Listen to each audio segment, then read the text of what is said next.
Este programa explora o uso e o abuso de drogas ao longo da história. Recomenda-se critério ao telespectador. Por que usamos drogas? E quando teve início a nossa relação com elas? Me diga, o homem pré-histórico usava cogumelos Coisas mágicos? da Idade da Pedra. Quais civilizações antigas usavam drogas para entrar em transe?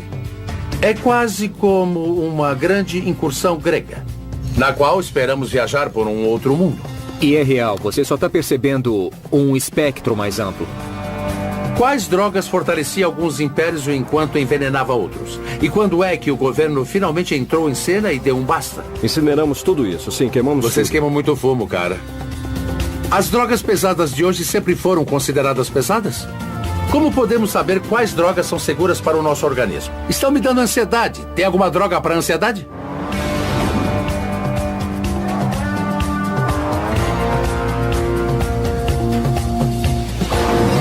A história das drogas.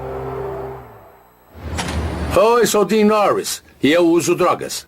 Minha mãe também usa, o meu médico. E, na verdade, até o meu cachorro. E aposto que se você está vivendo o século XXI, você também usa. Mas, ei, não precisa acreditar em mim. Vamos fazer uma viagem através dos tempos. Os primórdios do homem. Os primeiros usuários. Hoje temos milhares de drogas à disposição. Mas e quanto a 20 mil anos atrás? Será que o homem primitivo sabia quando usar drogas para alterar a mente ou o corpo? Como será que ele descobriu isso? Quais drogas teriam sido usadas?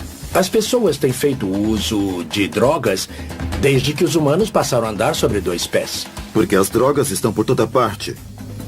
Pode ser papoula, ou folha de coca, ou folha de tabaco, e pode estar sendo cultivada perto de onde você vive. Todas as plantas que nós temos hoje são quase que as mesmas de 20 mil anos atrás, com uma importante exceção. Elas são plantas domesticadas, todos os nossos trigos e cevadas. Na realidade, não se fazia cerveja com cevada 20 mil anos atrás, porque não havia cultivo de cevada em grande escala. Mas qual foi a primeira droga que os humanos experimentaram? A existência de uma arte rupestre bem chapada de épocas pré-históricas pode ser uma pista. Geralmente, a arte rupestre inclui formas bem simples que lembram o que as pessoas veem quando estão em estados alterados de consciência. Os psicodélicos existem há mais tempo que os seres humanos. Eu acredito, assim como muitas outras pessoas, que eles têm sido usados através da história.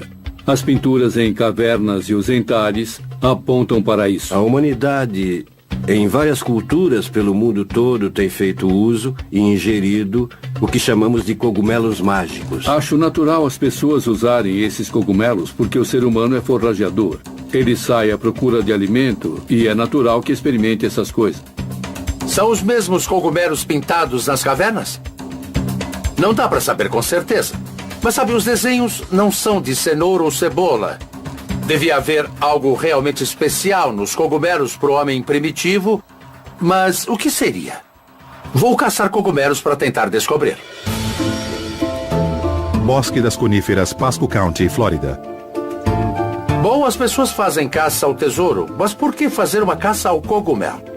Bom, a emoção de procurar cogumelos selvagens é realmente interessante, mas muitos outros tipos de cogumelos têm compostos que alteram a consciência, tais como os cogumelos alucinógenos. É isso que as pessoas chamam de cogumelo mágico? Sim, esse é um termo bem popular. Podem ser chamados de cogumelos mágicos, ou para os índios que faziam uso deles, são cogumelos sagrados. Quando acha que o homem usou cogumelo pela primeira vez? Ou seja, quanto tempo faz? Bom, tudo indica que houve um encontro, pelo menos em alguns locais, que remonta aos tempos da pré-história. O homem pré-histórico usava cogumelos mágicos? Coisas da Idade da Pedra.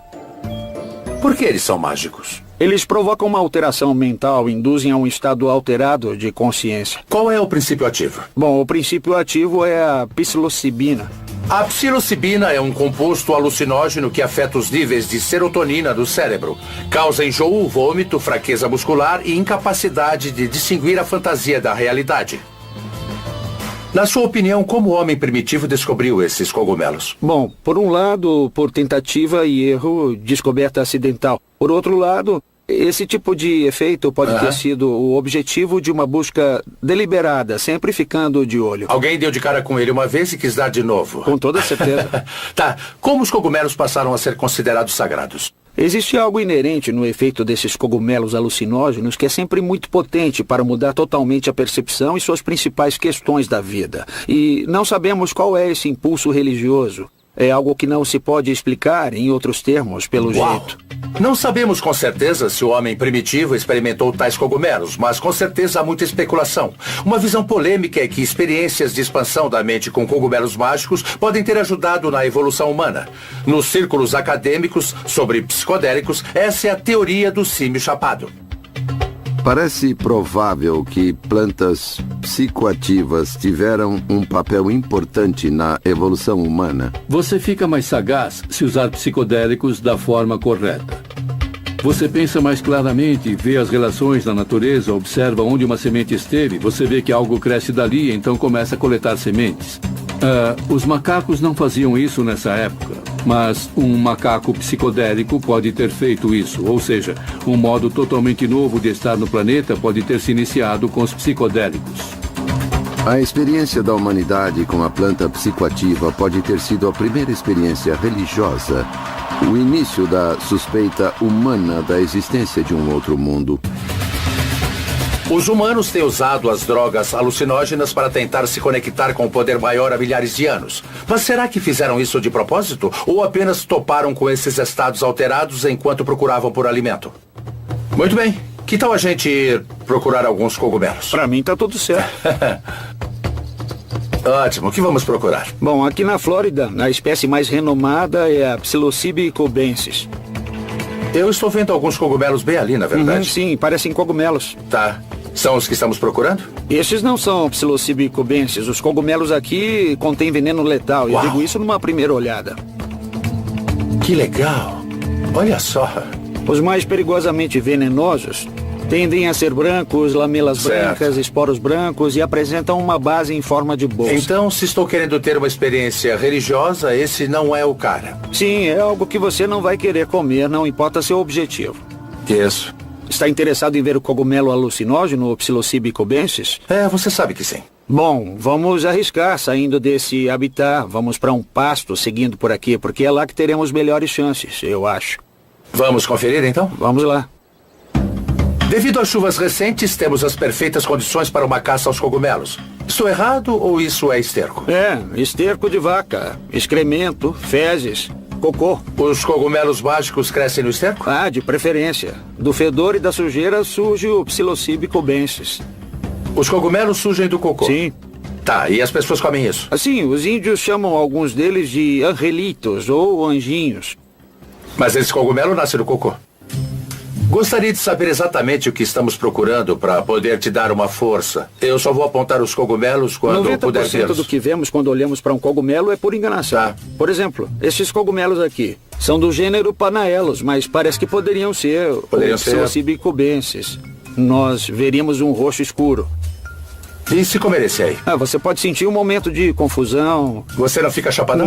Não, mas eu sei de uns caras que tentaram ficar chapados quando provaram este e de repente começaram a sentir uma tremedeira como se estivessem dentro de um motor de um foguete Saturno V e disseram, meu Deus, Houston, vamos partir, vai ser uma viagem e tanto. Daí eles se prepararam, mas de repente aconteceu um estalo e a viagem acabou ali.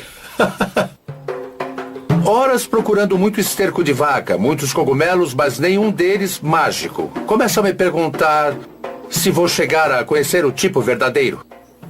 Sim. Agora sim. Olha só. Eureka! As drogas nos têm feito mais bem do que mal? Qual o papel que as drogas tiveram no modo que somos hoje? Como nossos ancestrais toparam com elas pela primeira vez? Vamos continuar nossa jornada através da história das drogas. Os primórdios do homem, os primeiros usuários. Aqui nos pastos da Flórida está ficando mais úmido a cada minuto. Estou começando a duvidar que o homem primitivo possa ter ingerido os cogumelos mágicos, já que são tão difíceis de achar. Você acha que os cogumelos mágicos são uma droga ou um remédio? Conceitos como droga e remédio são, em parte, definidos pela cultura. Na nossa sociedade, o remédio é inerentemente tido como bom. Na sociedade nativa, você vai ouvir conceitos tais como remédio bom e remédio ruim, ou seja... Sabe qual é esse aí? Essa cor lhe parece azul? Com certeza. Também acho que é azul. Estamos atrás do Psilocybe cubensis. Não é o caso aqui, mas este pode ser um Copelândia. É mesmo? Olha só. Este formato em particular tem a cor azul no chapéu e parece que sim, contém psilocibina. Sei. É um Psilocybe cubensis, potencialmente alucinógeno, e este pode ser o Copelândia. Eureka! Então está segurando o cogumelo mágico na mão. Na minha opinião, tudo indica que é ele. É sim. Hora de te prender por porte de droga. Brincadeira. Você olha para as drogas e se pergunta: há alguma prova de que nossos ancestrais usaram drogas para provocar estados alterados de consciência? Podemos provar isso ou não? E, infelizmente, a resposta é: não podemos, porque não temos resquícios dessas plantas. Então não restou nenhuma prova orgânica do uso de drogas nas culturas primitivas que caçavam e colhiam. A arte rupestre pode ser chapada, mas isso realmente não prova muita coisa. Espero que as civilizações seguintes tenham deixado mais pistas. Era dos remédios mágicos, Egito Antigo. O Egito na antiguidade era considerado o armarinho de remédios do mundo, e eles conheciam as complexidades de um grande número de toxinas e de substâncias psicoativas. Os textos mais antigos que temos devem datar de uns 3.500 anos. Um deles se chama Papiro de Ebers e trata da fonte de conhecimento onde os médicos têm bebido há 1000 anos. Escrito por volta de 1550 a.C., o Papiro de Ebers é um dos documentos medicinais mais antigos do mundo. Menciona dezenas de substâncias familiares usadas como remédios paliativos. Alho para curar hemorroidas, aneto para aliviar flatulência e mel para problemas respiratórios. Além de um surpreendente remédio caseiro usado para acalmar os bebês, o ópio. Ei, desde que funcione. O ópio tem sido maravilhoso, analgésico e tem sido uma dádiva para a humanidade. Este recipiente imita um bulbo. Você encontra objetos assim por todo o Egito. Se reparar no formato, de ponta cabeça, ele lembra a cápsula da papoula. E estas linhas retas na superfície remetem à raspagem que era feita para retirar o ópio presente nesta flor. Além de descobrir remédios mágicos, os egípcios também usavam substâncias em cerimônias de magia. Entre tais substâncias, olíbano e mirra. Quase qualquer pessoa sabe o que são o olíbano e a mirra, porque foram os presentes dados ao menino Jesus. E, quando inalados em ambiente fechado, podem ser bem poderosos. Os egípcios tinham total consciência do uso do olíbano, como um meio de motivar as estátuas, pois era um modo de os deuses falarem através delas. E parece que tanto os egípcios quanto os gregos conseguiam fazer isso incensando as plateias com grandes quantidades de olíbano. Quem sabe se o olíbano e a mirra podem fazer as estátuas conversarem entre si nos dias de hoje? Só que um recente estudo científico em ratos indica que o olíbano e a mirra talvez consigam diminuir a dor e aliviar os sintomas da depressão e da ansiedade.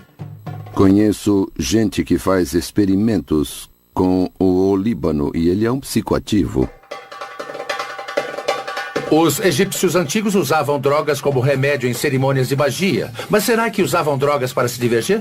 Os antigos egípcios tinham vários festivais anuais, épocas em que pareciam ficar bem alterados. Havia festivais de bebedeira para a deusa Arthur. A pessoa tinha que beber muita cerveja vermelha. Os egípcios levavam sua cerveja muito a sério e faziam questão de ter o estoque sempre cheio. Isto é uma caneca egípcia para cerveja com mais de 6.000 anos. E esta foi feita para ser colocada no túmulo de um amigo, para ele ter cerveja por toda a eternidade. A frase que escrevemos nas lápides é "Descanse em paz". Mas os egípcios escreviam que você tenha pão e cerveja. Os antigos egípcios construíram pirâmides, projetaram cidades e governaram por milhares de anos. E claramente as drogas fizeram parte da vida deles. Mas houve outra civilização construtora de pirâmides do outro lado do mundo que fez uso da droga e isso pode tê-la levado a viagens muito maiores. Era dos nativos psicodélicos, a América Antiga.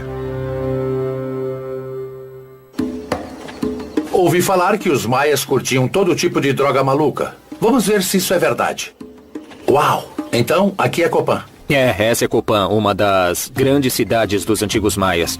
Eles construíram esses templos monumentais por toda parte, onde hoje é Guatemala, Belize, El Salvador Ocidental, Honduras e Sul do México. Era uma sociedade muito avançada. Extremamente avançada. Exuberância vegetal e tantas estátuas de aparência ameaçadora. Vamos lá, esse lugar promete. E aqui fica o Templo 11, bem aqui. Olha só o que é isso. A ideia era ficar cada vez mais perto do céu, onde as divindades vivem, os deuses. Então vamos nos aproximar deles? Tá bom, vamos lá. Bom, eles eram uma sociedade avançada, não tinham elevador? Não, nada de elevador. Deviam ser carregados até lá em cima. Legal. Então os maias construíam suas pirâmides para chegar mais perto dos deuses. Estariam usando drogas com o mesmo objetivo? Estamos quase lá. Para descobrir, temos que ficar nas alturas.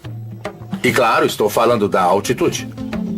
As culturas pré-colombianas do hemisfério ocidental tinham uma rica variedade de substâncias psicotrópicas naturais para usar, e eles usavam em ritmos de adoração por toda a América do Sul e América Central.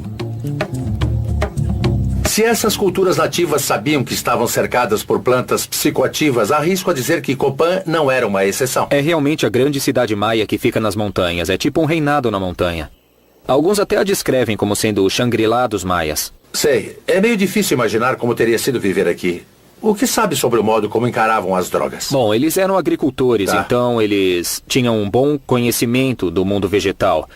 E evidências sólidas mostram que eles ingeriam plantas psicoativas. Plantas psicoativas. Obviamente eles sabiam de seus efeitos narcotizantes. Bom, através de experimentos, de tentativa e erro, ao longo dos séculos e séculos, os povos acabavam entendendo o que uma planta ou um cogumelo podia fazer. Sei. Os maias deixaram pistas das drogas que podem ter usado antes de desenharem seus cogumelos. Mas se realmente usaram drogas psicodélicas, que tipo de experiências buscavam e por quê? A ideia é entrar em comunhão com a divindade, com os deuses. Então, se você tinha comunhão com eles para obter aconselhamento e orientações, isso era muito forte. E isso ocorria junto com tipos diferentes de sangria e sacrifícios, coisas desse tipo. Sangria, explica isso pra Sangria, mim. Isso. Bom, digamos que você é o rei. O rei dos maias. É legal ser rei, tá. E o que é que eu fazia, hein? É uma boa ideia. E o que você faria? Bom, você expunha seus órgãos genitais e usando um objeto de prestígio, como a espinha de arraia trazida lá de longe dos oceanos, você fazia um orifício no órgão genital. Fica calmo. E aí deixava o sangue escorrer por um papel de casca de árvore para dentro de uma tigela de cerâmica. Depois isso ia pro fogo, e então a fumaça e o seu sangue eram dados aos deuses como oferenda. Uau, talvez não seja tão legal ser rei. Nossa. Imagino como levaria um estado alterado, mas não haveria um modo mais fácil, como só ingerir uns cogumelos? Bom, talvez houvesse algumas plantas psicotrópicas ou cogumelos envolvidos em muitos desses rituais também. É provável que os reis fossem verdadeiros xamãs, alcançando estados visionários, viajando por outras paragens, coisas do tipo. E induzir a alteração de consciência com cogumelos teria sido, sabe, um excelente modo de ser um xamã. É claro. Você até fala com os mortos usando cogumelos mágicos. Com rapidez e facilidade. Se os maias eram tão avançados, será que eles também descobriram novas formas de ingerir drogas? Parece que há ótimos indícios de que faziam uso do tabaco em enemas ritualísticos. Puxa! Por que consideramos as drogas psicoativas tão perigosas? Os antigos maias não faziam uso delas para entrar em comunhão com os deuses? Era dos nativos psicodélicos, a América Antiga. Parece que esses povos até enterravam seus mortos com plantas narcotizantes. Alan está me levando às tumbas subterrâneas de Copán para eu ver com os meus próprios olhos. Atualmente, em arqueologia, fazemos uso da ciência rígida, e uma das mais importantes técnicas da ciência rígida é realmente procurar indícios de espécimes botânicos para entender quais tipos de plantas eram usadas nos rituais, entende? Num sepultamento, por exemplo. Alguns arqueólogos estão atrás disso como prova de plantas psicoativas e altamente visionárias. Certo. Bom, vai ser legal, porque aqui você vê os nichos das ofertas, onde possivelmente ficavam as oferendas, inclusive as oferendas de plantas. Então, podemos dizer que essas plantas eram importantes porque eram enterradas com eles. Exato. Me fala de outras plantas com propriedades narcotizantes que os maias talvez tenham usado. O tabaco teria sido uma planta importante. Eles fumavam esse tabaco? Claro, ele podia ser fumado, mas parece haver fortes indícios de que eles usavam folhas de tabaco em enemas ritualísticos. Puxa. E considerando que o abdômen é muito irrigado por sangue, você pode inserir um composto químico com grande rapidez e total eficácia por meio de um enema. Esse ritual era uma coisa muito séria. Bota sério nisso. Um enema de tabaco talvez fosse capaz de inserir o equivalente a 20, 30 ou 40 cigarros de hoje.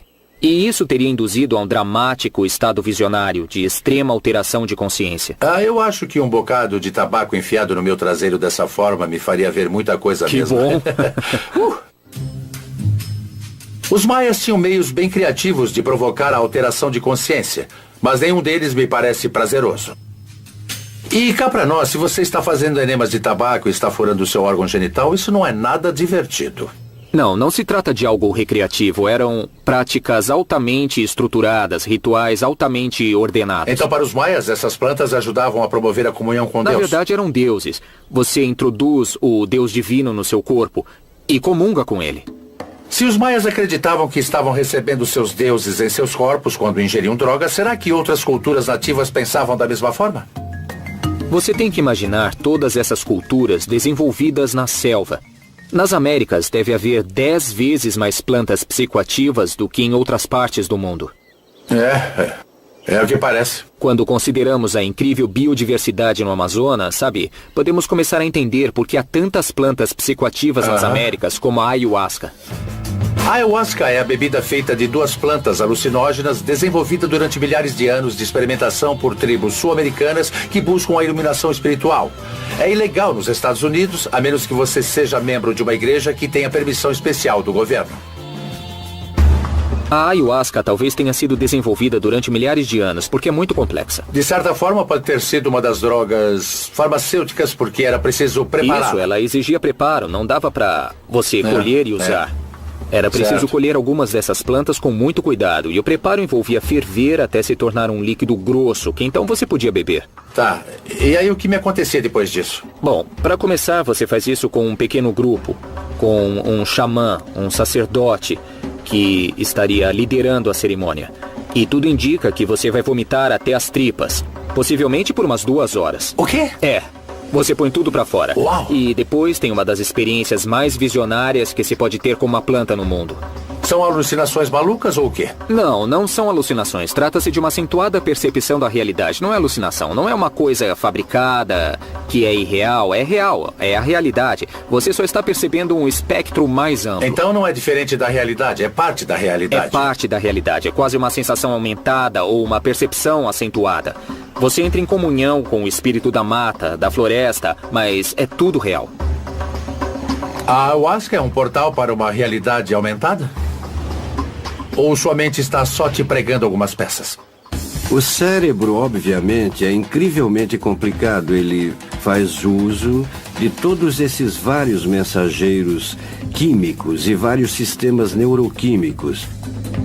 É claro que essas substâncias agem na serotonina, que tem efeitos profundos em muitas das várias áreas do cérebro. Parece que isso afrouxa as associações padrão dos nossos pensamentos e afrouxa a nossa visão do mundo. Antes de sair de Copan, quero que Alan me mostre o famoso campo onde os maias jogavam um jogo de bola bem arriscado.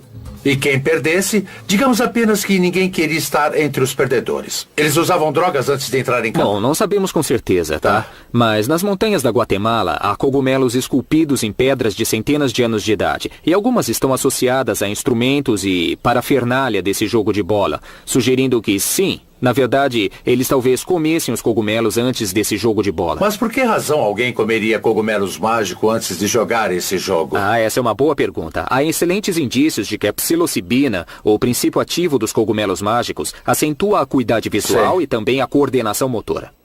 Bem, então antes do beisebol da primeira divisão, essa foi a primeira droga para melhorar desempenho? Eu acho que pode ter sido, sim. E como é que se joga?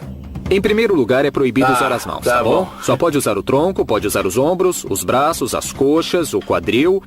E é assim que se deve manter a bola em jogo. A bola tem que ficar no ar, porque além de um esporte, isso é um ritual, tá? E a bola é o sol. Você tem que manter o sol no céu. Entendi. Porque se ele cair no chão, ele bate no teto do submundo e você vai perturbar os senhores do submundo. Uma péssima ideia. É uma péssima ideia. E quem perder pode vir a ser sacrificado. Então havia uma consequência por não jogar bem. Grande consequência. Então tratava-se de um jogo de vida ou morte. Você comia uns cogumelos e tentava evitar que essa bola caísse no chão. Isso sem usar as mãos.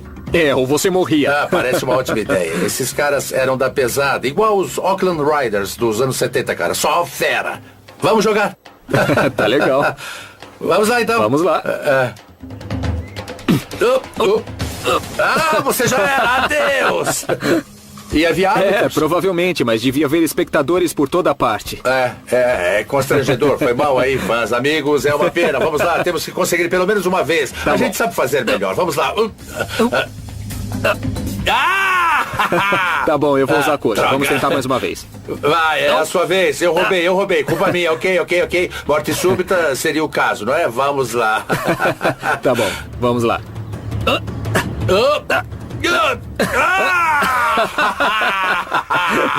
Parece que chegou a hora do sacrifício. Vem, vamos nessa. Para os maias e outras culturas nativas ao redor, as drogas eram um portal para o reino do espírito. Atualmente classificamos as drogas psicodélicas no nível mais alto das drogas restritas.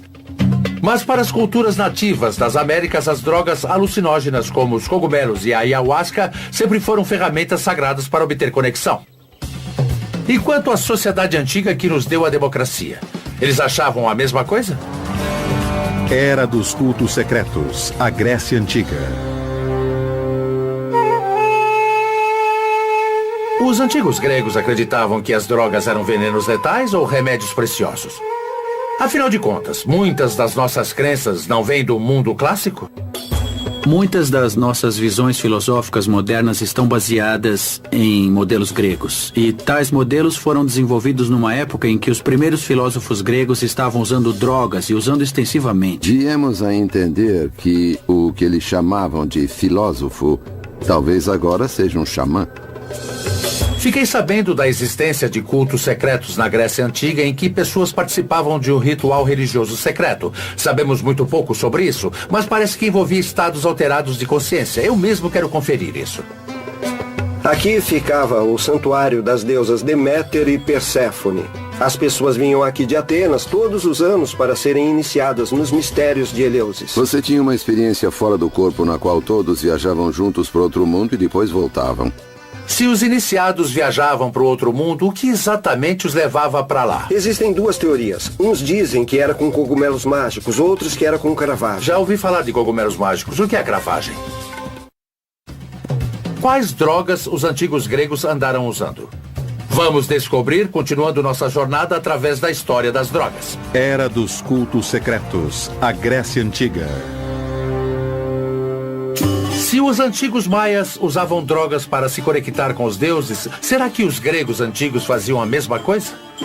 O que eles esperavam descobrir com o ritual secreto dos mistérios de Eleusis?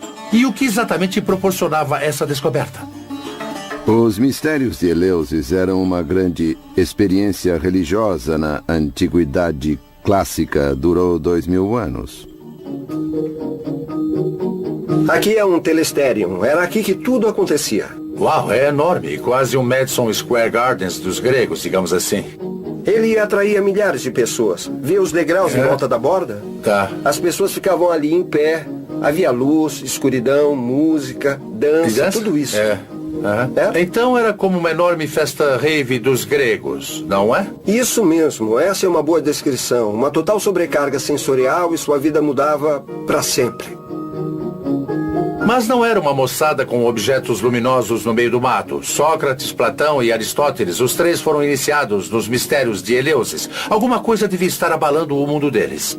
Era um encontro com os deuses. Com os deuses? Uau! Então eles vinham aqui e faziam esse ritual. Sendo assim, você acha que havia drogas no meio disso ou não? Talvez houvesse drogas no meio disso. Não, brinca. Estamos falando de estados alterados de consciência. Certo. Se havia drogas nesses estados alterados, que tipos de drogas seriam? Existem duas teorias. Uns dizem que eram cogumelos mágicos, outros que era cravagem. Eu já me informei sobre cogumelos mágicos, mas o que é cravagem? Trata-se de um fungo de cereais que dão nas pedras. Quando ingerido, altera radicalmente a química do cérebro, aumentando os níveis de serotonina e causando grandes alucinações. Nos anos 1930, era usado para sintetizar a dietilamida do ácido lisérgico, ou LSD. Sabemos que havia uma bebida que os iniciados bebiam, chamada Kyclon, feita com centeio e poejo, um tipo de hortelã. E eles ingeriam isso. Então, se era centeio, se também havia cogumelo no meio, pode muito bem ter sido cravagem. Essa é exatamente a teoria. Parece que a cravagem daria a eles a capacidade de ver a deusa por causa dos efeitos psicotrópicos no organismo. O principal problema é que ninguém ainda conseguiu extrair da cravagem uma droga alucinógena que não seja mortal nem paralisante. Uau! A cravagem pode ser um perigo, sim, com certeza. E talvez por isso os atenienses não quisessem que essa fórmula caísse nas mãos do público. A substância causava interesse e podia ser mal usada em situações de recreação. E isto era um delito capital. Então os participantes podiam estar tomando uma droga tão secreta que, se fossem conhecidos, eles seriam mortos. Para alguns historiadores, essa mesma droga inspirou as obras-primas clássicas que ainda lemos na universidade hoje. Aquele que era alguém na antiguidade, que era um filósofo, de certo era iniciado nos mistérios de Eleusis. E tais experiências psicotrópicas possibilitaram o advento das ideias inspiradas que tiveram. Mas quando isso acabou? Por volta do ano 400, o local foi saqueado pelos góticos. Góticos? Moçada com delineador nos olhos e calça preta bem justa? Gente que usava armadura. Um pouco mais estilosa, né? Digamos que mais ou menos isso. Os mistérios de Eleusis terminaram quando o Império Romano se converteu ao cristianismo. E o santuário ficou em ruínas porque os cristãos o profanaram. Será que os gregos usavam drogas com outros objetivos? As drogas eram usadas em grande parte no mundo grego e até na Assembleia Grega, o que hoje chamamos de Congresso. Olha só o Pártenon. Foi aqui que a primeira democracia do mundo nasceu. Incrível, bem aqui. Bem aqui onde nós estamos. As reuniões começavam com rituais de purificação e com queimas de incenso de substâncias botânicas. Os membros da Assembleia estavam sujeitos ao incensamento de plantas psicotrópicas a fim de induzir o que eles chamavam de espírito jovial, para que então pudessem discutir política. O que era incenso naquela época? Sabíamos que eles queimavam olíbano e mirra, resinas vegetais e talvez folhas de outras plantas. Talvez de cannabis? Não é impossível. Os gregos conheciam a cannabis. Bom, eu quero te dar uma dica, tá? Onde tem incenso, tem cannabis. O incensamento é bem parecido com a chamada sauna. Na sauna você está dentro do carro, com seus amigos, fumando maconha, e todos são afetados pela fumaça continuamente. Imagine encher o carro com tanta fumaça que nem se consegue respirar. Seria equivalente a reunir o nosso Congresso e forçar todos a inalar drogas psicotrópicas antes de começarem a discutir a legislação. Parece que um estado elevado de consciência era parte importante tanto nas cerimônias religiosas quanto nas cerimônias políticas. Era uma parte importante da vida dos gregos. Bom, isso é verdade. Intoxicar-se era algo que eles achavam importante. Há um termo grego, fármaco, que eles usavam para se referir a remédio e a veneno. É dele que deriva o termo farmacologia. O médico grego Hipócrates, considerado o pai da medicina moderna, reconhecia que talvez houvesse uma razão científica para as drogas afetarem nosso corpo de determinada forma. Os gregos diziam que qualquer substância colocada dentro do corpo que causasse uma mudança podia ser potencialmente boa ou ruim. Petri Borelli. O veneno de cobra era uma das drogas mais comuns na antiguidade.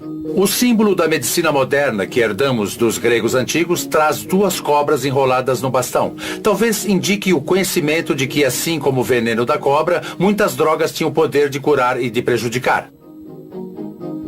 Então parece que na sociedade grega não havia esse estigma moral contra o uso de drogas. Não, absolutamente. Não se tratava de uma questão moral. Não pensavam nisso nesses termos.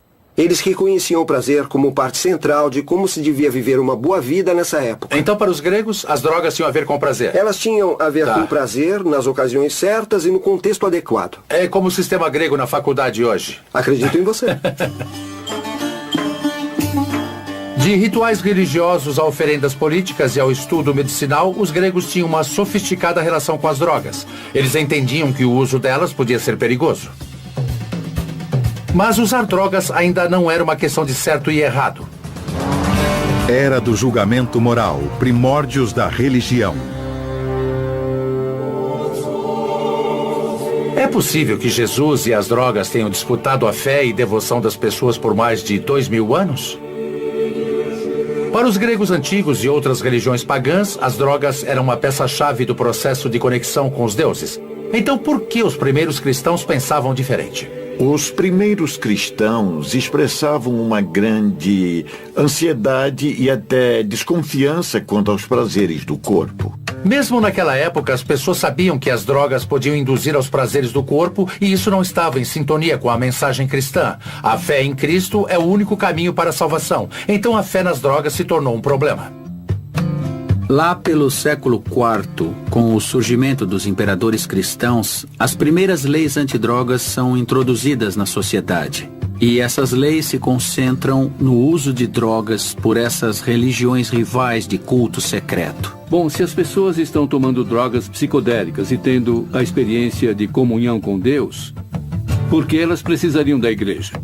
Os primeiros cristãos queriam que as pessoas vissem que a fé no Cristo era a única forma de ter uma experiência religiosa autêntica. E alguns historiadores acreditam que os primeiros cristãos fizeram uma verdadeira guerra contra as drogas. Os cristãos se tornaram gangues andarilhas de agentes mantenedores da lei.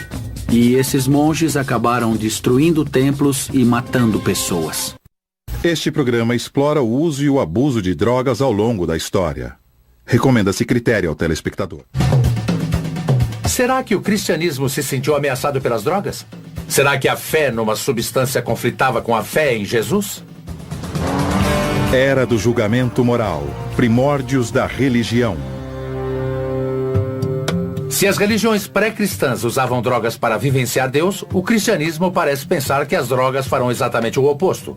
Por que essa divisão? Espero que o Centro de Recuperação Calvário em Fênix me dê algumas respostas. Para aqueles que querem um elemento cristão em seu tratamento, aqui é um lugar onde podem vir e não terão que deixar nada de lado. Podem vir que a sua fé em Deus será parte do tratamento. As pessoas podem vencer o vício da droga se acreditarem no poder maior? Num recente estudo, os alcoólatras em programas de reabilitação com base na fé tinham 30% mais chance de permanecerem sóbrios do que os que estavam em programas seculares. Americanos de fé também vivem mais, geralmente são mais ricos, e têm mais chance de se recuperar de uma cirurgia com risco de morte. Um pouco de fé leva a pessoa longe, e acho que a reabilitação não é uma exceção. O que fez os cristãos decidirem se opor às drogas em primeiro lugar?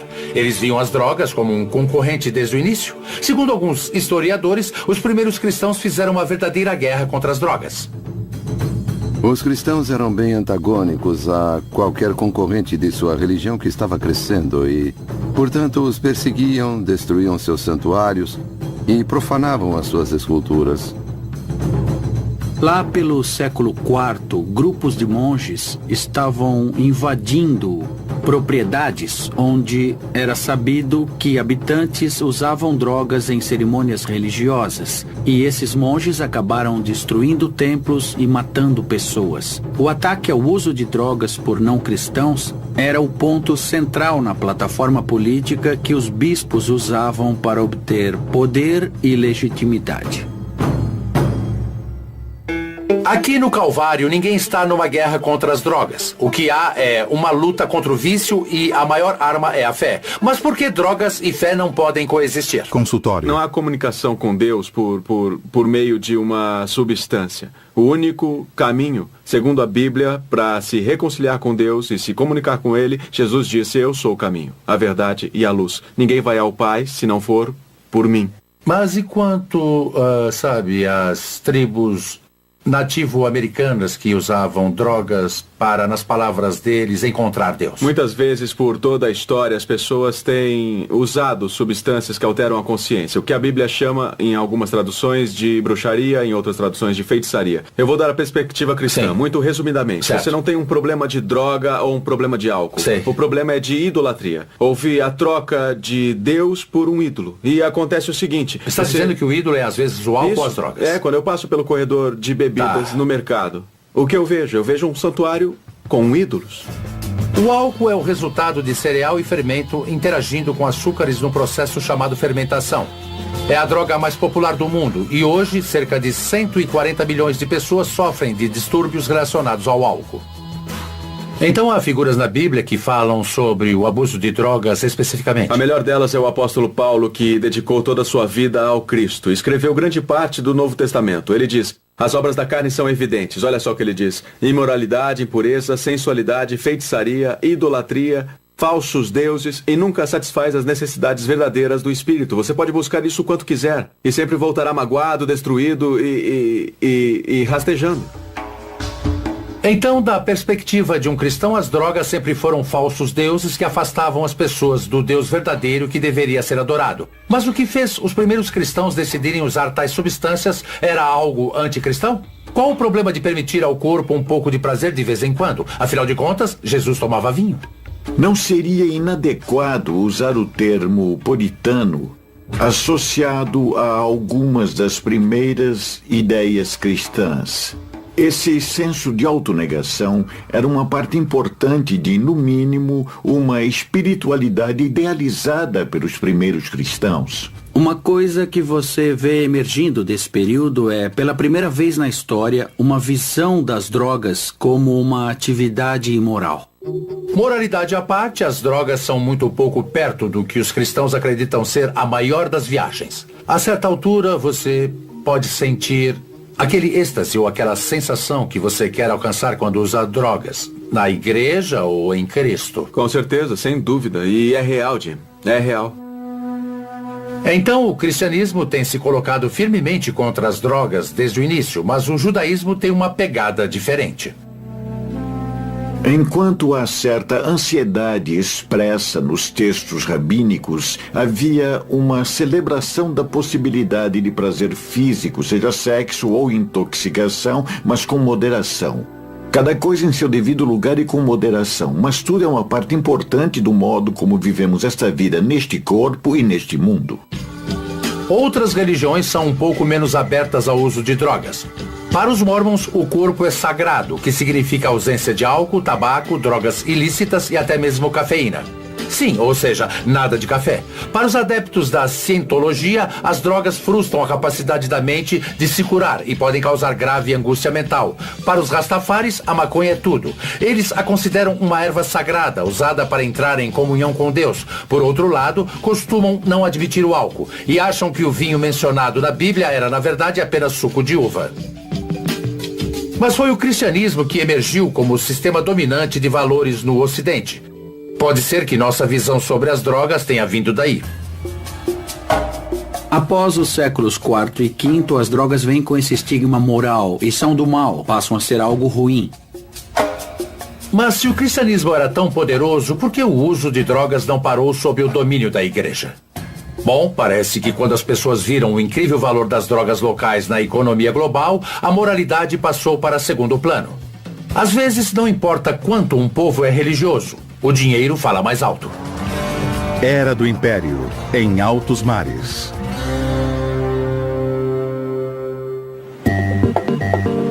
Quando as potências europeias começaram a explorar os mares no início do século XV, a descoberta de novos mundos significou a descoberta de novos mundos cheios de drogas. As drogas começaram como produtos locais e a razão disso é que grande parte delas vem das plantas e as plantas não estavam uniformemente espalhadas pelo mundo.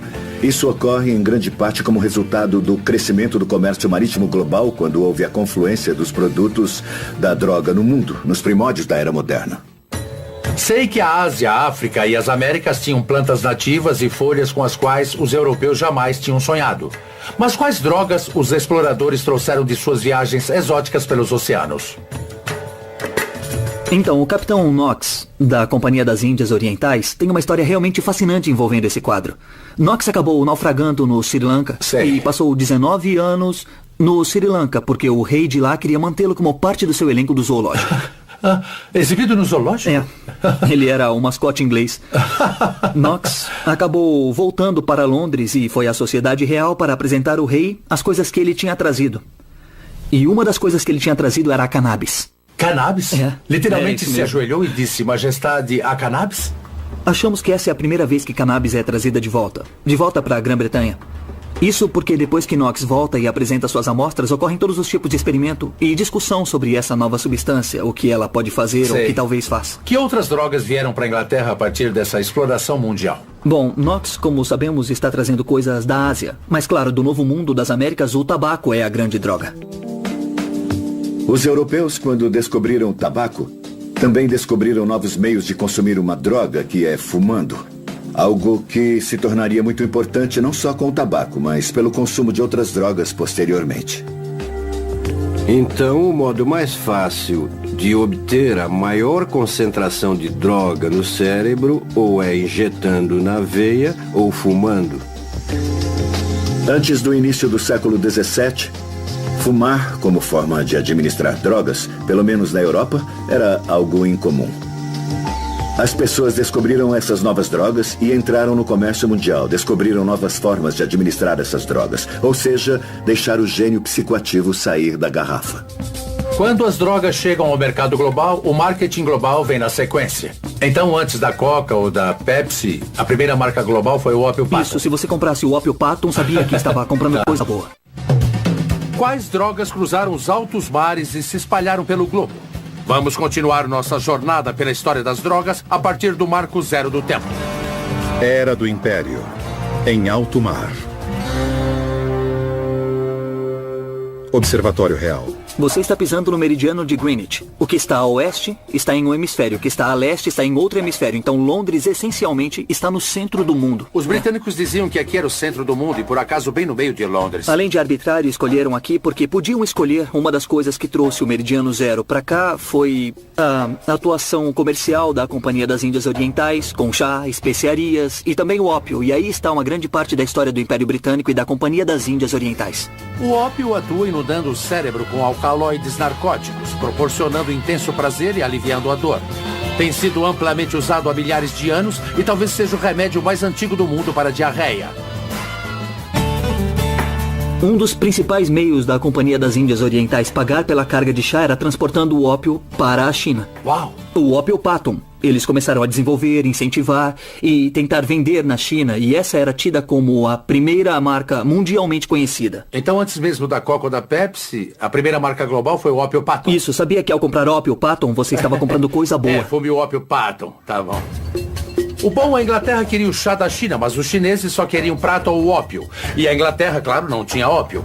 É aí que a Índia entra em cena. Como todo comerciante inteligente, a Inglaterra terceirizou a fabricação do ópio para a Índia e depois trocava esse ópio pelo chá da China. E a estratégia deu certo, pelo menos por um tempo. Os chineses, é claro, não gostaram nem um pouco disso. O imperador chinês, o sujeito mais poderoso da época, decidiu, bom, agora chega, eu vou pôr um fim nesse comércio de droga. Eu vou deter o comércio do ópio. E ele então destrói uma enorme quantidade de ópio britânico que seria vendido à China.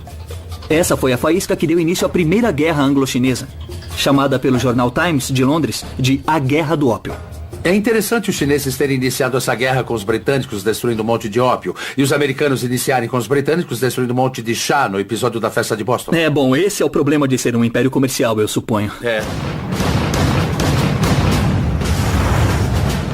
Quando a Primeira Guerra do Ópio irrompeu em 1839, os britânicos importavam quase 3 milhões de quilos de ópio por ano. E como resultado dessa Primeira Guerra do Ópio, os chineses foram forçados a parcialmente legalizar esse comércio e, como resultado do segundo conflito, tiveram que legalizar totalmente a comercialização. No ano de 1879, os britânicos importavam algo em torno de 7 milhões de quilos por ano. E o ópio chegou a voltar para a Inglaterra? No fim do século XIX e início do século XX, isso passa a ser um problema ainda maior. Na segunda metade do século XIX, as pessoas, sobretudo os reformistas, começaram a despertar para o fato de que o mundo tem o problema das drogas. Embora o dinheiro ainda fosse muito bom, essas empresas eram realmente muito lucrativas. Mas e quanto aos bêbados? E os manicômios? E os antros de ópio? E o custo disso para o governo? E os acidentes? E as internações nos hospitais? As pessoas e os governos que fabricavam os remédios estavam lucrando muito, já que o uso se espalhara por todo o globo. Em pouco tempo, as drogas começaram a afetar o modo como as pessoas pensavam o mundo. Pergunte aos artistas. Sou capaz de apostar que eles ficaram malucos com esse fornecimento irrestrito. E para saber ainda mais, vou fazer uma viagem até o lar do sempre maioral William Shakespeare. De onde será que vinha a inspiração do bardo? Estamos aqui em Stratford-upon-Avon, cidade natal de Shakespeare, certo? Há alguma evidência de que Shakespeare tenha usado drogas? Bom, é muito difícil dizer. Em alguns sítios arqueológicos foram encontrados cachimbos com resquícios de cannabis e cocaína em propriedades que ele possuía. Então a resposta é sim. Mas nem tanto. Porque esses cachimbos datam mais ou menos do mesmo século em que Shakespeare estava vivo. Se eram ou não realmente dele, ou então de alguém que ele conhecia, é difícil de dizer. Então, quais peças de Shakespeare falam sobre a visão dele sobre drogas? Muita gente diria que a peça mais viajante talvez seja Sonhos de uma Noite de Verão. E a Royal Shakespeare Company, cuja sede é aqui mesmo, está levando essa peça. Talvez você mesmo queira conferir. Acho que vou, sim. Royal Shakespeare Company. Sonhos de uma Noite de Verão parece ser uma das peças de Shakespeare mais doidonas. Seria isso mesmo? Parece que é assim. É a primeira peça dele que meio que nos mostra uma droga sendo usada e nos apresenta os efeitos. Tá, vocês acham que Shakespeare pode ter usado drogas enquanto escrevia essa peça? Ele é de Stratford e teria um bom conhecimento de vários tipos de ervas e plantas, estimulantes e calmantes da região, então... Tá. Bom, eu diria que com certeza sim. Tá. E se a gente pegar o soneto 76, lá onde ele fala... É o meu soneto favorito. Isso, exato, a famosa erva, o composto estranho. Não venha me dizer que isso é uma forma de escrever apenas. E também tem aqueles anos perdidos de Shakespeare. O que ele fazia naquela época? A lista de artistas que usaram drogas é longa e distinta. Todos sabemos que Vincent van Gogh tinha uma queda por absinto, assim como Oscar Wilde, Edgar Allan Poe e Pablo Picasso. Claro, Picasso também curtia um ópio, assim como Charles Dickens e Mary Shelley. Allen Ginsberg escreveu Uivo sobre o peiote, um hábito que também tinha Jim Morrison e Hunter S. Thompson. Ray Charles e James Taylor eram viciados em heroína e Johnny Cash transitava entre barbitúricos e anfetaminas. Adolf Hitler não era artista, mas vale notar que injeções diárias de metafetamina no bumbum e gotas de cocaína nos olhos o ajudavam a passar o dia. E a maconha? Precisamos dar a lista? Após alguém fumar um baseado, o cérebro está fazendo conexões que ele normalmente não faz. E essa é meio que a definição de criatividade, associar um evento, um fato, uma experiência, uma emoção com outra que você nunca tinha tido. Maconha. É claro que muitos dos nossos artistas mais amados sucumbiram ao abuso de drogas. A heroína foi responsável pelas mortes de Janis Joplin e Sid Vicious, que a mistura de heroína com cocaína, o famoso Speed, matou John Belushi, Nick Drake e River Phoenix. Cocaína. A cocaína ceifou a vida de Ike Turner e Joe Entwistle, do The Who, enquanto que a combinação de cocaína com morfina foi o fim de Chris Farley. A morfina dominou o comediante Lenny Bruce. E Heath Ledger consumiu uma versão lícita da heroína, o Oxy, além de mais uma meia dúzia de narcóticos. Preciso dizer mais? Sem as drogas ainda poderíamos ter esses criadores e suas experiências artísticas, mas não sem a experiência que, no geral, essas drogas detonam. É sempre uma troca. Não dá para ter arte sem ter psicose. O intercâmbio era o nome do jogo na Era do Império. As drogas alimentavam as novas economias e a inspiração artística que o mundo jamais vira antes. Ninguém imaginou que tamanha disponibilidade da droga levaria a verdadeiros problemas sociais. Só que muito disso foi ofuscado no século XIX por grandes avanços no uso das drogas pela medicina. Era do alívio da dor. Santos remédios do século XIX. Em 1803, o cientista alemão Friedrich Sartaner fez uma grande descoberta na história das drogas. Pela primeira vez, ele isolou o princípio ativo de uma planta narcótica. Essa planta era a papoula. E o princípio ativo era a morfina. Morfina. E a mudança foi total. Em 1803, o composto da morfina foi isolado da planta que dá o ópio. E esse foi, digamos, o nascimento da ciência chamada farmacologia. A morfina é uma dor incrível para a dor aguda. Se a pessoa tem um infarto ou quebra uma perna, o alívio é quase instantâneo. A inteligência humana nos forneceu tantos e valiosos usos clínicos para as drogas, mas isso também trouxe o caráter viciante dessas substâncias. Com narcóticos cada vez mais potentes saindo dos laboratórios, alguém parou para pensar o que tais drogas poderiam nos causar? Aqui temos gotas para bebês. Contém álcool e ópio. Será que as drogas mais perigosas nasceram em forma de remédio? E a morfina era um analgésico revolucionário? Ou foi usada para enretar uma nova geração de viciados? Era do alívio da dor. Santos remédios do século XIX. Na esteira do advento da morfina, as drogas processadas em laboratório tiveram seu auge no século XIX. Algumas drogas bem estranhas começaram a chegar ao mercado, abrindo a temporada de ouro para o velho amigo boticário. Boticários e farmacêuticos. Olá, como vai, Sou Jim? Oi, Dr. Jeremy Green, muito prazer. O prazer é meu. Então, que lugar é este?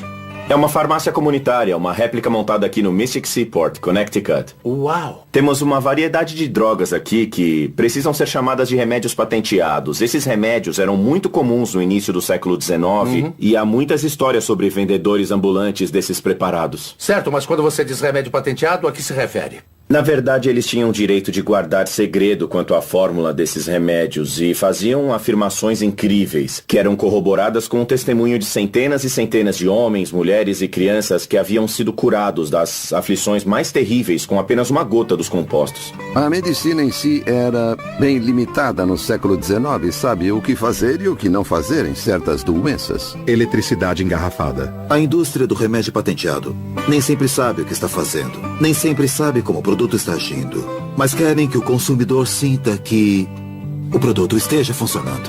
De todos os produtos, esses são os mais lucrativos. São aqueles que estão mais disponíveis e também são amplamente usados, não só pelo grande público, mas pelos médicos também. Jeremy, vamos dar uma olhada em alguns desses frascos e ver o que contém. Esse aqui é elixir de ópio. A gente começa a pensar que tipo de coisa você colocaria num preparado se fosse tentar vender como remédio. Drogas como ópio, morfina. Talvez você tivesse pouco interesse em dar alívio às pessoas, mas com certeza queria vender seu produto. Essa era a vantagem de vender cocaína em pó, como remédio para a febre do feno. Se você vende esse pó, o comprador vai saber que ele funciona. Ele vai sentir. Vai haver uma reação e era só isso que as empresas de remédio patenteado queriam. E qual era o efeito? Bom, muitos desses remédios faziam as pessoas se sentir muito bem, e quanto mais você via que o remédio era forte, aumentava ainda mais a sua crença nele e você recomendava o uso aos seus amigos, família. Então, nesses termos, essas drogas realmente funcionavam, mas elas com certeza também eram extremamente prejudiciais. Na época dos remédios patenteados, tudo era muito desregulamentado e, como resultado, além das pessoas ficarem viciadas, muita gente morria após ter ingerido alguns desses preparados. Eu gostei desse aqui.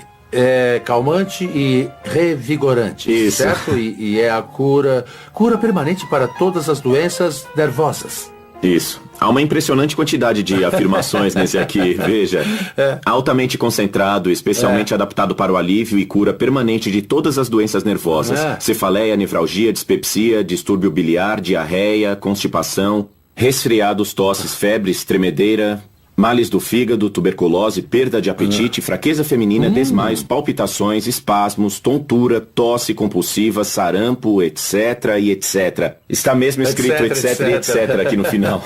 É possível dizer que a indústria do remédio patenteado é a medicina do Velho Oeste. Às vezes até literalmente. Eles pegavam algo carregado de morfina e anunciavam como cura do vício da morfina. Inundavam a paisagem com anúncios. Os produtos Carter, eles pintavam as pedras que margeavam as estradas. São precursores do estilo outdoor. Eles faziam um carnaval para se promover. De certa forma, o nascimento da propaganda na América pode ser associado à indústria do remédio patenteado. Remédio anticálculo biliar do Dr. Shreves. Durante esse período, o rápido crescimento da indústria de remédios está sempre em busca do próximo campeão de vendas. Essa busca fez surgir uma droga potente que viria a ocupar um lugar infame na história. As empresas de remédio identificam a cocaína como um novo produto de enorme potencial para o mercado. E elas são as verdadeiras responsáveis por transformá-la numa substância comercial. Elixir de coca. Os médicos rapidamente pularam no bonde da cocaína, começaram a usá-la como anestésico em cirurgias da garganta e dos olhos e endossaram os santos remédios populares e elixires miraculosos que estavam tão à disposição na época. Há histórias maravilhosas da década de 1880 sobre médicos que tinham um paciente deprimido ou uma mulher que não falava havia meses e quando medicava com cocaína começava a falar. E isso é revolucionário. Com a cocaína, a máquina do marketing do remédio patenteado estava a todo vapor. Fabricantes de produtos à base de cocaína fizeram de tudo para garantir que o consumidor soubesse que a cocaína estava no produto. Esse era o ponto. E claro, a cocaína era o principal ingrediente num novo tônico popular, cujo slogan é Coca é o que há. Em Atlanta, na década de 1890, se você queria pedir uma Coca-Cola na farmácia, por exemplo, você talvez dissesse, me dá aquela droga ali. A cocaína tinha chegado em grande estilo e as pessoas estavam descobrindo todo tipo de uso para ela. Você começa a ver nas décadas de 1880 e 1890, na América, patrões de todo o país decidindo que precisavam garantir que seus funcionários tivessem acesso à cocaína. Pastilhas de cocaína. No final do século XIX, as drogas fortes estavam por toda a sociedade e ninguém estava livre de seus efeitos. Bom dia, bebê feliz. Bom, olha só, este aqui são gotas para bebês. E contém álcool e ópio. E curam, certo? É um remédio para aliviar gases, cãibra e cólica. Muito do que hoje temos como estruturas regulatórias para prevenir a venda casual de narcóticos vem do fato de que davam esse tipo de coisa para as crianças dormirem. Tá, eu gostaria muito de um remédio para o meu filho. Bom, então esse aqui é o ideal, viu?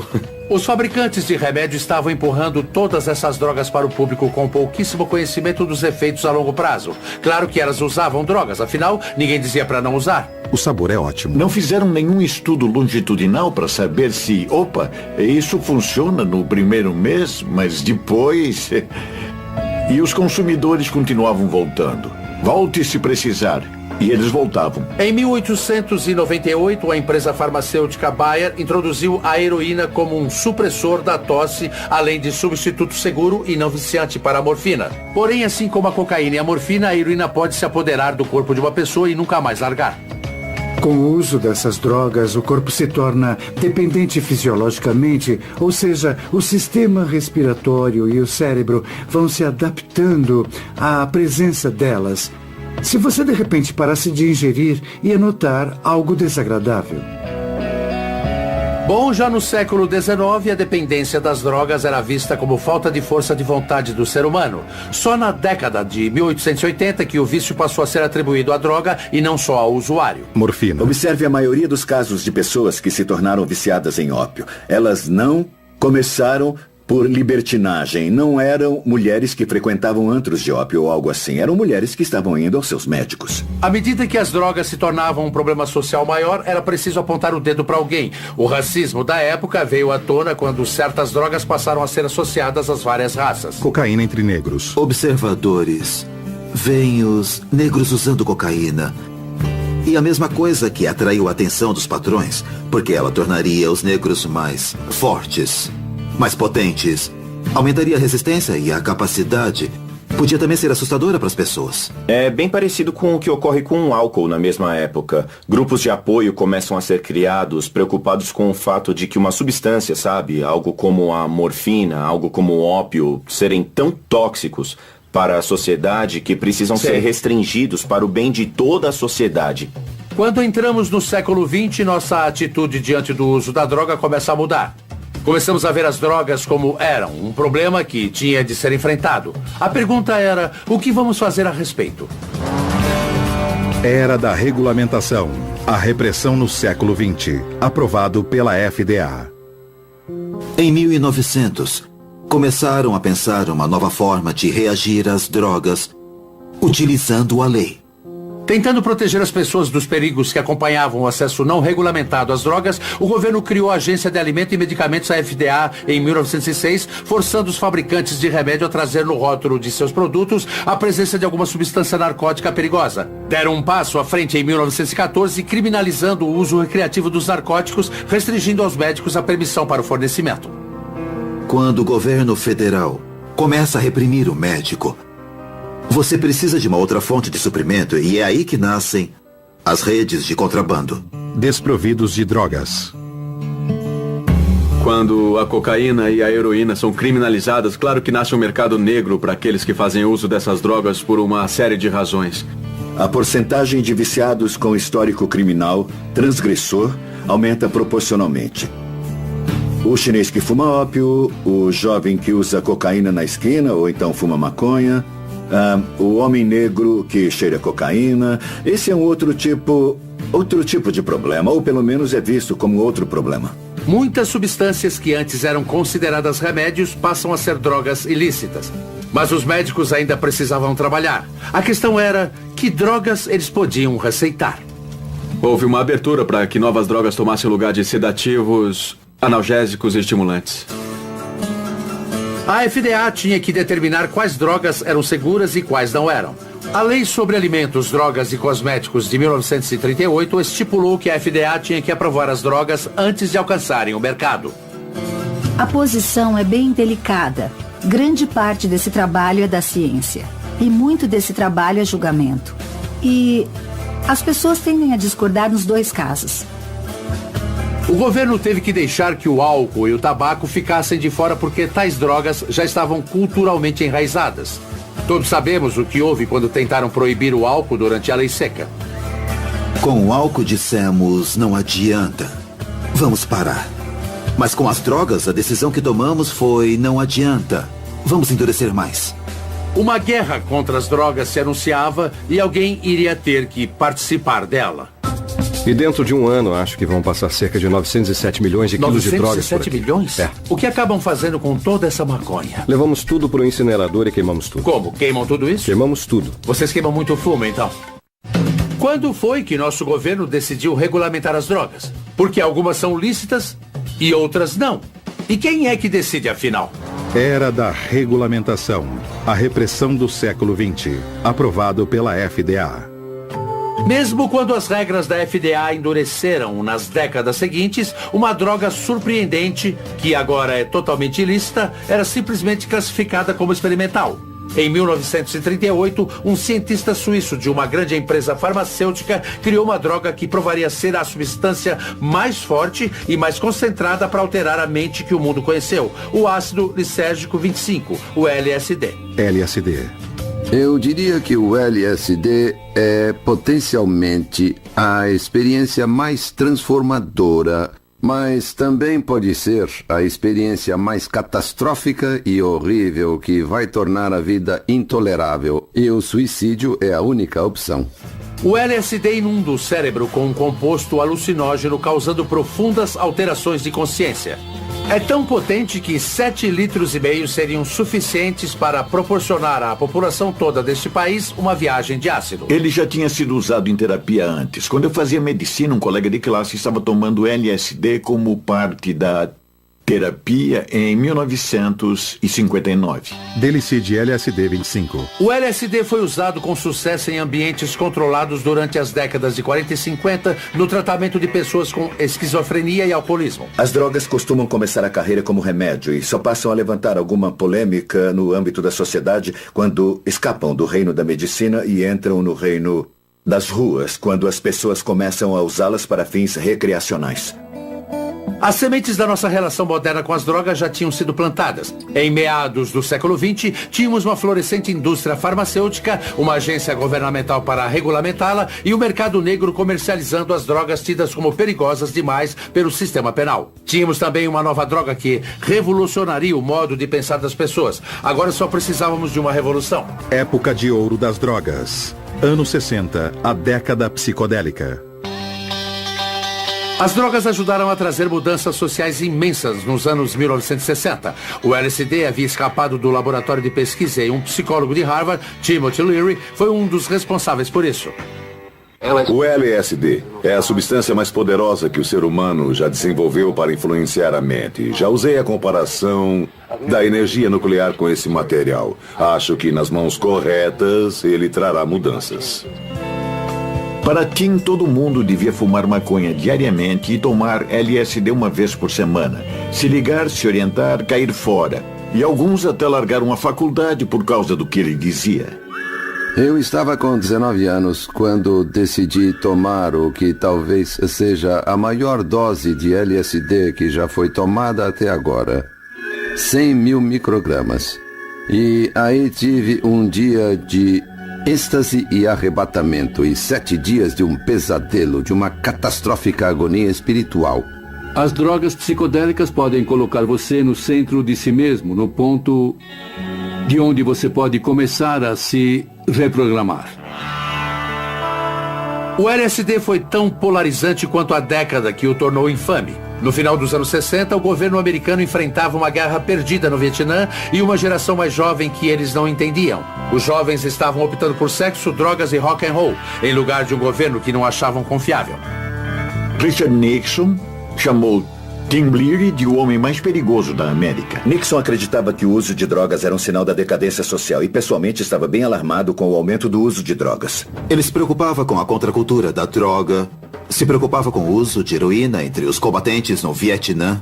Jovens e gente da classe média estavam usando drogas como nunca antes haviam usado. Parece que toda essa problemática da droga estava convergindo para ele e sua administração. Temos que travar o que tenho chamado de guerra total ao inimigo público número 1 nos Estados Unidos. O perigo das drogas. Nixon decide se comprometer totalmente. E cria um novo arcabouço legal, que vai restringir o acesso às drogas ainda mais. Em 1970, uma série de novas leis antidrogas foram aprovadas. E sob a direção de Richard Nixon, a Agência de Combate às Drogas, a DEA, foi criada num esforço conjunto para tirar as drogas ilícitas das ruas. Mas se essas drogas saíssem das ruas, para onde exatamente elas iriam? Esse lugar é incrível. O que é aqui? Aqui é o depósito oficial de drogas da região sudoeste dos Estados Unidos, usado pela DEA para guardar grandes quantidades de drogas ilícitas antes de serem destruídas. No caso aqui, é mais maconha. Quantos quilos você diria que tem aqui no momento? No momento, acho que temos por volta de 100 quilos. Cerca de 100 mil 100 quilos? quilos. E dentro de um ano vão passar cerca de 907 mil quilos de drogas por aqui. 907 mil quilos? Eu não sou matemático, mas pode me dizer quanto isso equivale no mercado? É muita maconha. Muito, né? O que vocês acabam fazendo com toda essa maconha? A gente retira uma amostra e faz o registro, porque muito disso será usado como prova nos tribunais posteriormente. E depois temos uma operação de queima bem consistente. Levamos para o incinerador e tudo é queimado. Vocês queimam tudo isso? Queimamos tudo. Vocês queimam muito fumo, cara. Sabemos que as drogas faziam parte dos anos 60. Acho que a DEA foi criada como uma resposta a isso? Com certeza sim. Acho que a questão naquela época era a questão de uma cultura das drogas. E acho que o governo então quis consolidar recursos para tentar fazer algo para resolver o problema. Qual seria a missão da DEA? É garantir o cumprimento da lei das substâncias controladas, que é a lei federal antidrogas do governo americano. Com a lei das substâncias controladas de 1970, você tem uma lista classificatória, que vai de 1 a 5. Na lista 1 estão as drogas que são terminantemente proibidas. Quando achamos que uma droga tem alto potencial de abuso, nós notificamos a DEA, que então a insere numa lista. A FDA classifica as drogas perigosas em 5 listas. Na lista 1 estão as drogas mais viciantes e com menor valor medicinal. Na lista 2 estão as drogas um pouco menos viciantes e com mais valor medicinal. E por aí vai, até chegarmos na lista de número 5, muito coerente. Mas a maconha, inclusive a medicinal, é uma droga da lista 1, enquanto drogas como cocaína, PCP, oxi e morfina estão na lista 2. O álcool e o tabaco nem são mencionados. A maconha está na lista 1 agora. Não tem nada a ver com medicina ou ciência. Só tem a ver com a política e orçamento da DEA. Nos anos 70, trabalhamos muito no centro da cidade, nas ruas. Qual era a droga nessa época? A droga nessa época, muito LSD, muita heroína, muita maconha. Nos anos 80, passamos para o crack. Foi uma epidemia no final dos anos 80. Era muita violência associada a ele. Tivemos de formar forças-tarefa para combater essa violência. E nos anos 1980, as leis antidrogas ficaram ainda mais duras. E as penas de prisão para os transgressores ficaram mais longas. No mandato de Reagan, a regra era agir com todo rigor contra as drogas. Diga sim à sua vida. E quando o assunto for drogas e álcool, diga não. Durante a década de 1980, eu era o principal procurador da Câmara dos Representantes envolvidos no esboço das leis federais antidrogas. Eu fiquei muito perturbado com o que aconteceu. Eu tinha ciência de que as leis que estávamos aprovando eram profundamente ineficazes, que estávamos enriquecendo os cartéis que pensávamos estar combatendo. Houve um aumento das overdoses, as prisões estavam mais cheias e eu via tudo isso. Quando entramos nos anos 90, começamos a ver o surgimento da metanfetamina, que passou a ser uma opção. Então tivemos de incrementar nossos esforços contra isso. Também tivemos de providenciar mais treinamento para os agentes locais mantenedores da lei, no sentido de como lidar com os laboratórios. E nessa última década, vimos um surgimento ou um aumento na quantidade de medicamentos que as pessoas usam. Remédios à base de ópio, como analgésicos e coisas desse tipo. Certo. E juntamente com isso, o aumento do uso da heroína, porque essas duas drogas estão interligadas. Certo. E também, claro, a maconha sempre foi uma força constante, como você pode ver aqui, não é verdade? É claro, eu estou vendo. É uma batalha constante contra a maconha. E sentindo o cheiro. Quando você anda pelo depósito de drogas da DEA, você se pergunta por que isso é tão valioso? É porque é ilegal. E segundo a lei de ouro da economia, quando uma atividade se torna mais valiosa, mais gente a adota. É como se fosse uma mochila. Tudo em cima. Agora, imagine andar quilômetros e mais quilômetros por um terreno. Sei. A fronteira é a linha mágica. Deste lado da fronteira, ela vale $1.000. Deste lado da fronteira, vale $10.000. É magia. É alquimia. E qual é o total em dinheiro, considerando o total de drogas apreendidas que DEA arrecada em um ano? Bom, entre dinheiro vivo e bens que pegamos com os traficantes, chegamos perto de $1 bilhão por ano. Considerando o valor das drogas que apreendemos, estamos falando de algumas dezenas de bilhões de dólares. E para onde vai esse dinheiro? Vai tudo para o Tesouro Americano. Uau! Ele não vem para nós, ele vai para o governo e é usado para bancar uma série de realizações. Tomara que sejam parques e coisas do tipo, não é? Pagar professores e essas coisas. Mas também há muitos custos paralelos para combater as drogas, e manter os transgressores na prisão é um deles. A guerra antidrogas, como qualquer outra coisa, acabou lotando as prisões dos Estados Unidos. Um fato sem qualquer precedente. Muitos estados viram o custo de suas prisões aumentar mais rápido do que qualquer outra categoria de despesa estatal. Mais que educação, mais que aposentadoria, mais que o sistema de saúde. Uma incrível transformação na capacidade do Estado de partir para cima dos seus próprios cidadãos, em nome do combate às drogas. Recentemente, Kofi Annan, Jimmy Carter e outros líderes mundiais anunciaram um estudo dizendo que a guerra às drogas não era vencível. O que acha disso? Acho que esse título, Guerras às Drogas, é um engano. Não é uma guerra, é uma ação criminosa. Somos investigadores de polícia, investigando criminosos. Não somos soldados, somos policiais. Então, quando se fala que o álcool é permitido como argumento para legalizar a maconha, como é que você se sente? Acho que temos de olhar os custos para a sociedade. Certo. Já não temos problema suficiente com o tabaco e o álcool? E o custo que essas duas drogas lícitas impõem à sociedade americana? E os custos com saúde, os custos altíssimo. Em vidas... Sabemos que o álcool e o tabaco fazem mal à saúde, mas são permitidos. Tudo bem, mas como sociedade. Ainda assim, mas a gente decidiu como sociedade. Como sociedade, tudo sim. Bem. Se cobrássemos impostos sobre as drogas ilícitas, como se faz com o álcool e o tabaco, teríamos $45 bilhões por ano de receita para os governos estadual e federal. Será que vale a pena? Ou seja, sim, estamos pagando o preço, mas não temos o problema das drogas. Como não? Estamos pagando um preço enorme por uma política que é um fracasso. Eu acho o seguinte. No momento aqui na América, temos cerca de 7% da população usando drogas regularmente.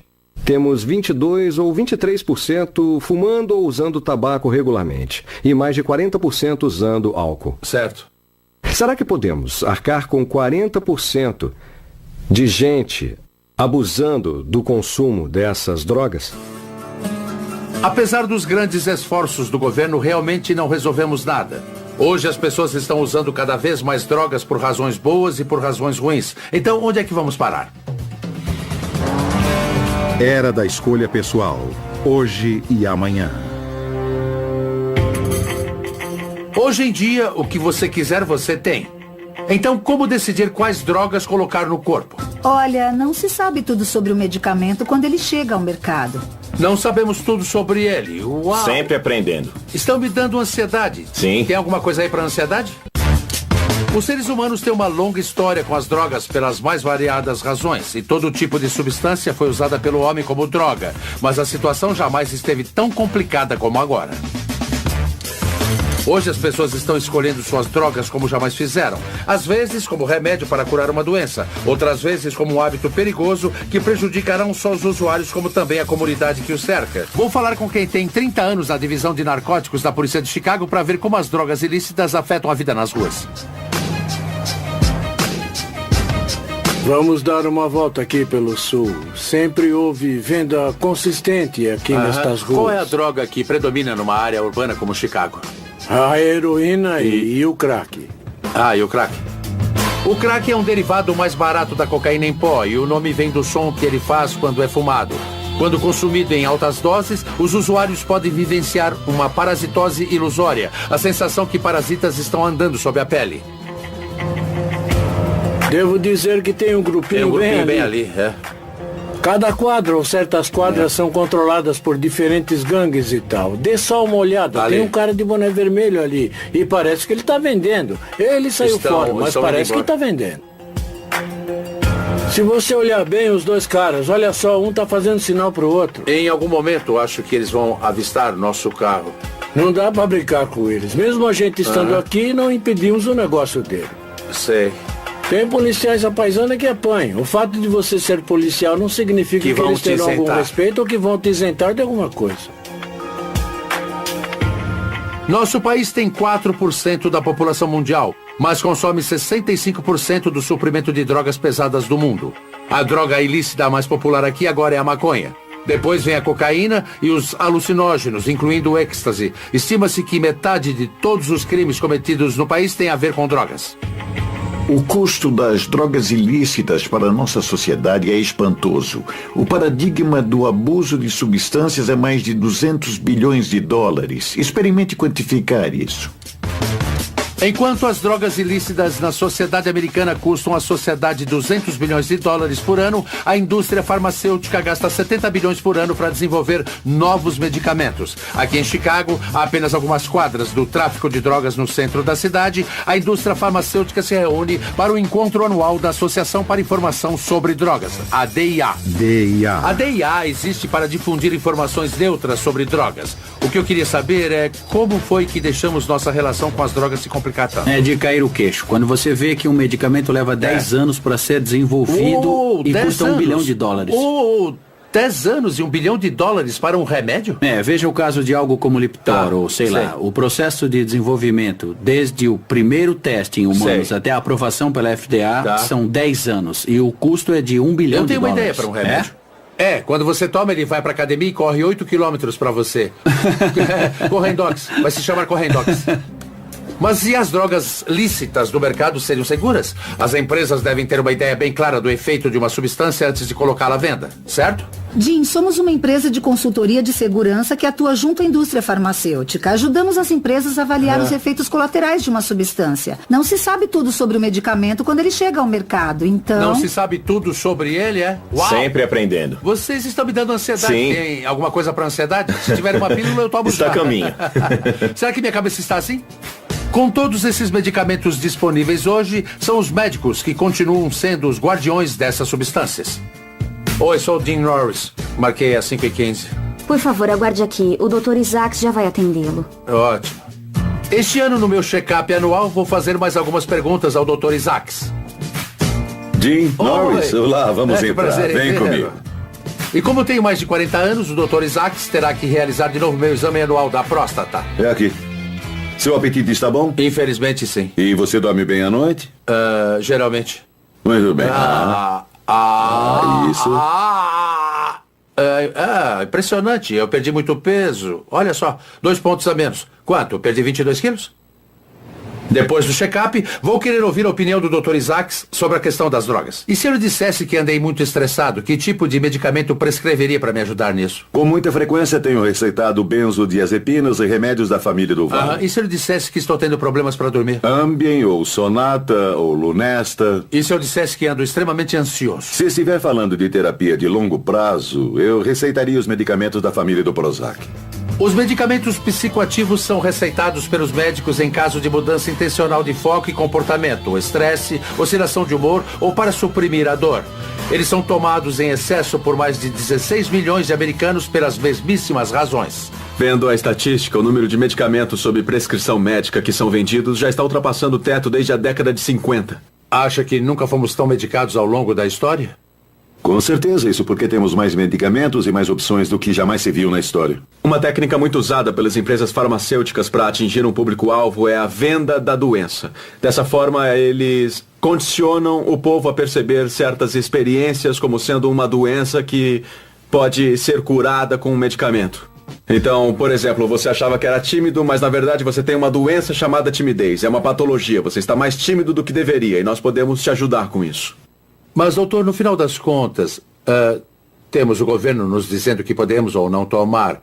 Temos nossos amigos recomendando fazer isso ou aquilo. Temos comerciais na TV dizendo que devemos ir ao médico e pedir isso ou aquilo. Como vamos saber o que colocar ou não dentro do corpo? Só você pode ser responsável por aquilo que entra no seu corpo. E tomar decisões sobre quais drogas usar vai facilitar as coisas? Parece que no futuro nós teremos mais opções. Mas as drogas serão melhores? Estamos partindo para a era das drogas customizadas, ou seja, o que uma droga tem intenção de fazer, ela vai fazer mais dramaticamente, com mais eficácia, quer você queira ou não. Novas pesquisas podem também encontrar novos usos para drogas antigas e, em alguns casos, tais drogas antigas podem ser ilícitas. Existe atualmente um estudo na Universidade de Nova York que se encaixa nisso. Estão testando uma droga da lista 1 em pacientes terminais de câncer, na tentativa de reduzir a ansiedade diante do final da vida. Usar essa droga em pesquisa exige permissão especial da DEA e uma série de medidas de segurança. O que é bem engraçado, porque nossos ancestrais só tinham que sair a campo e encontrá-la. Não se trata da psilocibina, o princípio ativo dos famosos cogumelos mágicos? Exato. A utilidade terapêutica potencial dessas drogas é muito ampla na psiquiatria e elas potencialmente representam uma mudança de paradigma nessa área. Então, estamos falando de pacientes com alguns problemas bem sérios e você vai dar a eles uma droga alucinógena. Isso não pode piorar as coisas? Temos que ter muito cuidado. Essas drogas podem vir acompanhadas de efeitos psicológicos adversos. Os psicodélicos parecem afetar cada pessoa de um jeito e nem sempre são previsíveis. Tais drogas alucinógenas têm efeitos psicológicos profundos e adversos quando entram no organismo humano. Já aprendi que drogas como a psilocibina têm sido usadas para criar experiências espirituais há milhares de anos. Parece que os pacientes desse estudo estão tendo experiências semelhantes com essa droga. Alguns desses pacientes já descreveram a presença de uma figura divina com quem eles têm interagido. Parece bem interessante que se esteja experimentando uma droga e que isso acentue a espiritualidade. É isso mesmo? É isso mesmo, sim. É interessante. Um dia talvez seja comercializada como a pílula de Deus, não é? São pílulas de Deus, são experiências com o divino. Sei. É incrível, 75% dos pacientes listaram sua experiência com a psilocibina como a melhor ou uma das mais significativas experiências da vida delas. Isso empata com ter um filho. Estas são algumas das mais profundas experiências que eu já vi. Como sabemos, os cogumelos mágicos têm sido usados pelos seres humanos há milênios, mas nós ainda temos uma compreensão bem limitada de como eles atuam. São incríveis, interessantes e complexos os efeitos psicológicos no cérebro. Acho que temos, infelizmente, demonizado certos tipos de drogas e impedido que sejam objeto de estudo científico no nível que precisam ser estudadas. Há muita coisa que temos que aprender sobre como as drogas afetam nosso cérebro e corpo. Mesmo a mais antiga das drogas que os humanos usaram ainda é objeto de pesquisa na atualidade. As drogas têm feito parte da experiência humana de muitas formas ao longo da nossa história. Na nossa busca espiritual por um significado maior das nossas práticas médicas, na esperança de que nos tragam cura, nas economias globais que se formaram em função delas e nas novas ideias que elas talvez tenham inspirado. Agora temos mais opções do que nunca, mas estaríamos mais saudáveis? Para alguns, as drogas são uma escolha pessoal. Para outros, devemos continuar a regulamentá-las para ficarmos protegidos de seus perigos. Sem dúvida, seguiremos em frente, sempre reexaminando nossa relação com as drogas. Elas que têm sido uma constante desde a Idade da Pedra até hoje e ainda serão no futuro.